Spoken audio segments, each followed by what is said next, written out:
1950년 6월 25일 새벽 4시 북한은 기습적으로 북쪽에서부터 대한민국을 침공합니다.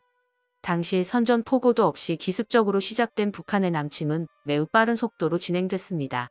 이러한 상황 속에서 유엔의 자유민주주의 국가 진영은 북한을 침략자로 규정하고 이 침략자를 막아낼 유엔군을 창설합니다. 미국이 주장한 국제정의와 평화수호라는 명분의 많은 국가들이 6.25 전쟁에 참전하였습니다. 특히 유엔군의 수장을 맡았던 미군은 가장 많은 수의 병력을 우리가 살고 있는 이 땅에 보냈습니다. 미군은 휴전협정 이후를 포함해서 5년 동안 178만 9천 명의 인력을 투입했었습니다. 약 180만 명, 이 숫자는 대전광역시에 거주하는 시민의 수보다도 많은데요. 이 중 전투병력은 48만 명이었습니다. 이 고통스러운 한국 전쟁 속에서 사망, 실종 혹은 부상당한 미국 병력은 도합 약 15만 명이었습니다. 들어본 적도 없는, 그리고 당시 존재조차 미미한 대한민국을 위해 가장 많은 희생을 치른 미국. 그리고 수많은 미국의 젊은 장병들이 자유를 위해 죽거나 다치면서 싸웠던 한국 전쟁. 오늘은 미국이 세계 평화와 자유를 지키기 위해서 죽어간 미국 장병들을 기리는 한국전 참전용사 기념비와 공간을 살펴보겠습니다. 미국의 한국전 참전용사 기념비는 미국의 수도인 워싱턴 DC의 가장 핵심적인 조경공원인 내셔널몰 안에 위치하고 있습니다. 미국의 내셔널몰은 미국의 핵심 호구, 핵심 공원으로 미국이 기념하고 기억하고 싶은 거의 모든 것을 담고 있는 거대한 공원이자 기념 공간인데요. 영화 속에서는 캡틴 아메리카가 여기서 조깅을 하고 스파이더맨은 견학을 왔던 곳이기도 합니다. 그리고 영화 남산의 부장들에서는 이병헌 배우와 곽도원 배우가 이곳을 거닐죠. 조금 오래된 영화인 포레스트 검프에서는 제니와 다시 만나는 장면이 나오죠. 아무튼 미국 국회의사당 앞에 펼쳐진 거대한 규모의 내셔널몰은 146에이커의 규모로, 이는 대략 축구장 90개의 면적이고 여의도 공원의 대략 3배 크기입니다. 아주 거대합니다. 내셔널몰 안에서도 최고의 뷰는 링컨 메모리얼에서 동쪽으로 길게 뻗은 링컨 메모리얼 리플렉팅 풀입니다. 일렁이는 호수에 링컨 기념관과 워싱턴 기념탑이 반사되면 숭고하며 차분한 느낌을 줍니다. 자, 이 리플렉팅 풀과 링컨 기념관 사이의 남쪽에 위치한 오늘 소개해드릴 한국전 참전 용사 기념비가 있습니다. 우리말로 기념비이지만 이곳은 상당히 의미 깊게 디자인되어 있습니다. 한국전 참전 용사 기념 공간을 만들기 위한 계획은 1986년에 미국 의회를 통과했습니다. 기념공간 조성의 총괄은 미국 주정부 산하의 미국 전투기념위원회라는 정부 기관에서 주도했습니다. 이 위원회는 조경 설계를 위해서 1989년에 디자인 공모전을 개최했습니다. 디자인 공모전의 주제는 2가지였습니다. 첫 번째는 전쟁에 투입된 군인들에 대한 지속적인 감사를 표현하는 공간 설계를 할 것. 그리고 두 번째는 군복무의 정신, 희생의 의지, 그리고 자유를 위한 숭고한 헌신을 긍정적인 형태로 나타내는 것이었습니다. 무려 500점 이상의 조경 디자인 작품들이 출품되었습니다. 최종적으로 선정된 작품은 펜실베니아 주립대 교수님들의 작품이었습니다. 초기 디자인에서 어느 정도 변경이 있어서 떠들썩한 소송전이 있기는 했지만 출품작의 주요 컨셉인 참전용사들과 함께 전쟁의 끝인 고요함과 안식으로 걸어가는 형태는 어느 정도 유지되었습니다. 아울러 당시 기념공간 건립 기금의 절반은 현대자동차 미국 지부에서 냈었습니다. 자, 그럼 하은님의 소개로 각각의 기념공간들의 형태와 의미를 살펴보겠습니다. 기념공간의 출입구에 들어서면 이등변 삼각형으로 구성된 공간 위에 행군하고 있는 19인의 군인 동상을 만날 수 있습니다. 약 2m 높이의 스테인레스 강으로 만들어진 19인의 동상은 인종적으로 고르게 분포되어 있습니다. 14명은 육군, 3명은 해병대, 1명은 해군, 1명의 공군 병사로 이루어져 있습니다. 각각의 병과가 모두 다르기 때문에 어떤 병사는 소총을 들고 있기도 하고 어떤 병사는 무전기를 들고 있습니다. 이들의 표정은 마치 낯선 전장에서 약간의 두려움을 가진 표정을 짓고 있습니다. 군인 동상들은 서로를 마주 보기도 하고 굉장히 역동적인 자세를 취하고 있습니다. 이러한 동상들은 낯선 땅에서 전투를 수행해야 했던 그들의 불안감과 두려움을 잘 표현해주고 있습니다. 19명의 군인 동상들은 모두 판초우위를 입고 있는데 이는 특정 소속 부대가 노출되는 것을 막아줍니다.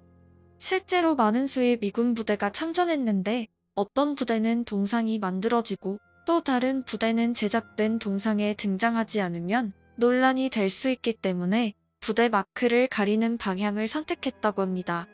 판초우위를 입고 있는 또 다른 이유는 그들의 행군이 눈 또는 비바람 속에서 고난을 겪고 있음을 보여줍니다. 맑고 화창한 날에는 판초우위를 입을 일이 없죠. 동상들 주변에 심어진 나무는 낮게 자라는 눈양나무입니다. 눈양나무와 그리고 길쭉한 화강암 구획은 우리나라의 논을 표현했다고 합니다. 사실 저는 그렇게 느껴지지 않는데요. 원본 디자인의 설명을 살펴보시면 길쭉한 화강암 구획은 시간의 흐름과 전진하는 형태를 나타낸다고 합니다. 아무래도 시간의 흐름이라는 설명이 더 설득력 있을 것 같습니다. 그들은 평화와 자유를 상징하는 공간으로 행군하고 있기 때문이죠. 다음은 행군하는 병사들의 한쪽에 길게 뻗어서 세워진 더 뮤럴월입니다. 우리말로는 벽화가 있는 벽입니다. 편의상 뮤럴월로 부르겠습니다. 뮤럴월의 디자인은 뉴욕의 루이스 넬슨이 했습니다. 이 검은 화강암 벽은 길이가 약 50m에 이르며 41개의 판으로 이루어져 있습니다. 거울처럼 반사되는 검은 화강암에는 2400장의 한국전쟁 기록 사진에서 가져온 군인들의 얼굴이 새겨져 있습니다. 음각의 애칭 기법으로 새겨진 그들의 모습은 마치 우리가 자유를 위해서 그 자리에 있었노라 라고 말하는 듯합니다. 그리고 새겨진 군인들의 얼굴들은 마치 한반도의 굽이진 산처럼 오르락 내리락한 형태로 위치합니다. 이것 또한 한반도의 많은 산들을 상징합니다. 군인들의 얼굴도 각 병과에 따라 나누어져 있습니다.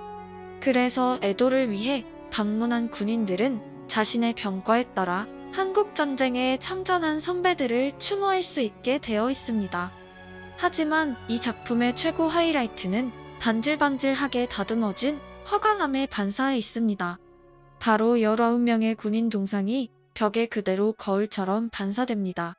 즉 19개의 동상과 반사되는 19개를 합하면 38이라는 숫자가 나옵니다.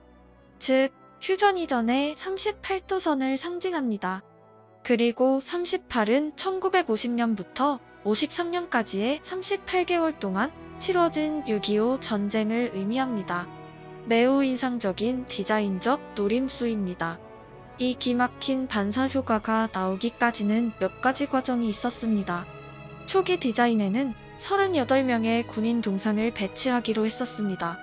하지만 그 수가 공간 규모에 비해 너무 많아서 집중력이 흩어진다는 지적이 있었죠. 그래서 생각해낸 아이디어가 실제 동상을 절반으로 줄이고 나머지는 검은 화강암 벽에 반사되는 모습으로 대체하는 것이었습니다. 효과는 의외로 굉장했습니다. 마치 벽화로 새겨진 군인들의 모습과 전진하는 동상들이 겹쳐져서 뭔가 흐릿하게 슬픈 느낌을 줍니다. 삼각형의 공간 제일 마지막에는 한국전쟁의 의미를 잘 나타내주는 프리덤 이즈 나 프리라는 은도금된 글귀가 새겨져 있습니다. 그렇습니다. 자유는 거저 주어지는 것이 아니라 수많은 희생을 통해서 얻어진 것이라는 뜻을 전달합니다. 아울러 서판의 남쪽에는 우리나라 꽃인 무궁화가 색으로 심어져 있습니다. 다음 공간은 풀 오브 리멤버런스입니다. 그 의미는 기억의 수조 정도 될 것 같은데요. 삼각형의 제일 큰 꼭지점에는 지름 약 39m의 동그란 수조가 있습니다. 동그라미 모양의 수조의 삼각형 꼭지점이 파고 들은 모양입니다. 이 수조는 평온함과 고요함을 상징하도록 디자인되었죠. 수조의 한쪽 테두리 경계석들은 비문의 역할을 하며 각각 미군과 유엔연합군의 전쟁 사망자 수, 부상자 수, 실종자 수, 그리고 포로로 잡혔던 사람의 수를 새겨놓았습니다. 수조의 중심에서 분출되는 물은 잔잔하게 작은 계단형의 폭포를 흘러내려가며 고요함 속에 잔잔한 물소리를 냅니다. 그리고 수조의 주변에는 7개의 벤치가 방문객들의 휴식을 돕습니다. 벤치의 옆에는 여러 그루의 커다란 유럽 피나무가 심어져 있어서 방문객들에게 그늘을 제공합니다.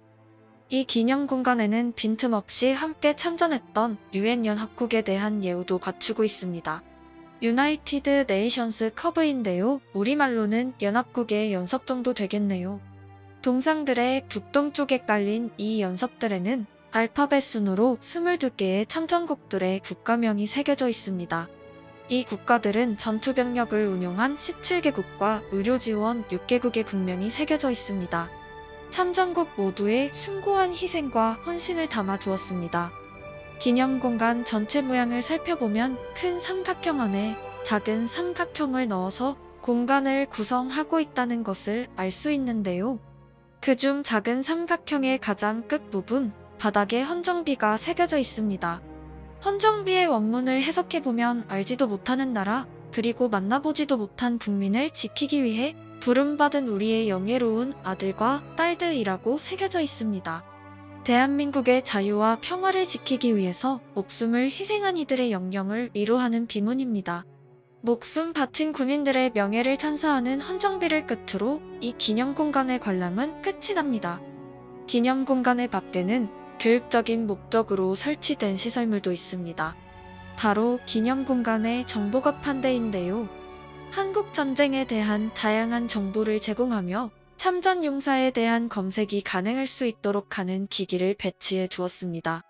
이러한 정보 제공 공간은 단순히 한번 기념비를 만들고 끝나는 것이 아니라 방문객들에게 지식을 쌓게 해주고 참전 용사 유가족들에게는 참전의 영예를 기억해준다고 볼 수 있을 것 같습니다. 즐거운 관람 되셨나요? 미국에 있는 한국전쟁 기념공간을 통해서 우리는 다시 한번 우리가 지금 당연하게 누리는 자유와 평온한 일상이 여러 나라의 희생 덕분이었다는 것을 느끼게 됩니다. 그리고 가장 큰 희생을 치러준 미국에 대해 새삼 고마움을 가지게 됩니다. 물론 여러 정치적인 이유가 배경에 있어서 그들이 우리를 지켜준 것일지라도 한반도에서 죽어간 미군 장병, 개개인의 희생을 잊지는 말아야겠습니다. 또한 그들의 희생을 헛되이 하지 않기 위해서라도 우리나라의 국방과 국가 경쟁력을 더욱 발전시켜야 할 것입니다. 약육강식의 국제정세 속에 믿음직한 친구이자 혈맹으로 거듭나기 위해 현재 우리나라 또한 최선의 노력을 다해야 할 것이라고 생각합니다. 그럼 함께 산책해 주셔서 정말 고맙습니다.